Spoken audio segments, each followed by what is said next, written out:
See, I'm not one of these people who's worried about everything. You got these people around you, the country's full of them now. People walking around all day long, worried about everything. Worried about the air, worried about the water, worried about the soil. Worried about pesticides, insecticides, food additives, carcinogens, worried about radon gas, worried about asbestos. Worried about saving endangered species. Let me tell you about endangered species, all right? Saving endangered species is just one more arrogant attempt by humans to control nature. It is arrogant meddling. It's what got us in trouble in the first place. Doesn't anybody understand that? Interfering with nature. Over 90%, way over 90% of all the species that have ever lived on this planet, are gone. Whoosh. They're extinct. We didn't kill them all. They just disappeared. That's what nature does. They disappear these days at the rate of 25 a day, regardless of our behavior, I mean. Irrespective of how we act on this planet, 25 species that were here today will be gone tomorrow. Let them go gracefully. Leave nature alone. Haven't we done enough? We're so self-important. So self-important. Everybody's going to save something now. I'll save the trees, save the bees, save the whales, save those snails. And the greatest arrogance of all, save the planet. What? Are these fucking people kidding me? Save the planet? We don't know how to take care of ourselves yet. We haven't learned how to help one another. We're going to save the fucking planet? I am getting tired of that shit. I'm tired of fucking Earth Day. I'm tired of these fucking self-righteous environmentalists. I'm tired of these white, liberal, bourgeois, liberal, white people who think the only thing wrong with this planet is there aren't enough bicycle paths. Trying to make the world safe and clean for their Volvos. And I'm really sick of these rock stars and movie stars gonna work off their cocaine guilt by saving a forest somewhere. Besides, there's nothing, first of all, the environmentalists don't give a shit about the planet. They don't care about the planet. Not in the abstract, they don't. You know what they're interested in? A clean place to live. Their own habitat.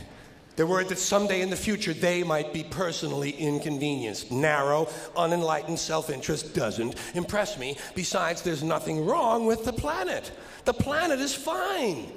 The people are fucked. The people are fucked. Compared to the people, the planet is doing great. The planet has been here for 4.5 billion years, all right? 4.5 billion. We've been here, what, 100,000? Maybe. 200,000? Maybe. And we've only been engaged in heavy industry for a little over 200 years. 200 years versus 4.5 billion. And we have the conceit to think that somehow we're a threat, that somehow we're going to put in jeopardy this beautiful little blue-green ball that's just floating around the sun. Planet has been through a lot worse than us for a long time. Been through earthquakes, volcanoes, plate tectonics, continental drift, solar flares, sunspots, magnetic storms, the magnetic reversal of the poles, bombardments for hundreds of thousands of years by comets and asteroids and meteors, sandstorms, erosion of all kinds, cosmic radiation, worldwide fires, worldwide floods, recurring ice ages, and we think some aluminum cans and some plastic bags are going to make a difference? Planet isn't going anywhere. We are. We're going away. We're going away. Pack your shit, folks. We're going away. And we won't leave much of a trace either. Thank God for that. Maybe a little styrofoam. Maybe a little styrofoam.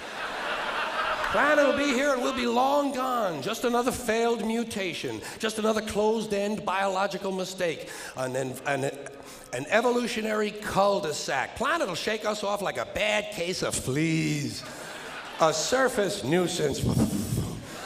You want to know how the planet's doing? Ask those people in Pompeii who are frozen into position from volcanic ash. How the planet's doing. Want to know if the planet's all right? Ask the people in Mexico City or Armenia or 100 other places buried under thousands of tons of earthquake rubble if they feel like a real threat to the planet this week. How about the people in Kilauea, Hawaii, who build their homes right next to an active volcano and then wonder why they have lava in the living room? planet is going to be here a long, long, long time after we're gone, and it will heal itself. It will cleanse itself, because that's what it does. It's a self-correcting system. The air and the water will recover. The earth will be renewed. And say, if it's true that plastic doesn't degrade, well, the planet will simply incorporate plastic into a new paradigm, the Earth plus plastic. The planet doesn't share our prejudice towards plastic. Plastic came out of the Earth. The Earth probably sees plastic as just another one of its children. Could be the only reason the Earth allowed us to be spawned from it in the first place. It wanted plastic for itself. Didn't know how to make it. Needed us. Could be the answer to our age-old philosophical question, why are we here? Plastic. Assholes. So, the plastic is here, our job is done, we can be phased out now, and I think that's really started already, don't you? I mean, to be fair, the planet probably sees us as a mild threat, something to be dealt with, and I'm sure the planet will defend itself in the manner of a large organism, like a beehive or an ant colony can muster a defense. I'm sure the planet will think of something. What would you do if you were the planet trying to defend against this pesky, troublesome species? Let's see, what might, viruses. Viruses might be good. They seem vulnerable to viruses. And viruses are tricky, always mutating and forming new strains whenever a vaccine is developed. Perhaps this first virus could be one that compromises the immune system of these creatures. Perhaps a human immunodeficiency virus, making them vulnerable to all sorts of other diseases and infections that might come along. And maybe it could be spread sexually, making them a little reluctant to engage in the act of reproduction. Well, that's a poetic note. And it's a start. And I can dream, can't I? I don't worry about the little things. Bees, trees, whales, snails. I think we're part of a greater wisdom than we will ever understand. A higher order. Call it what you want. You know what I call it? The big electron. The big electron. Whoa. Whoa. Whoa.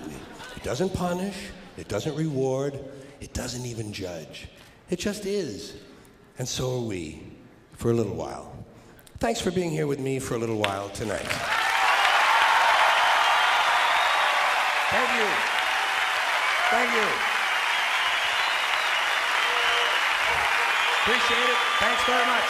And take care of yourself.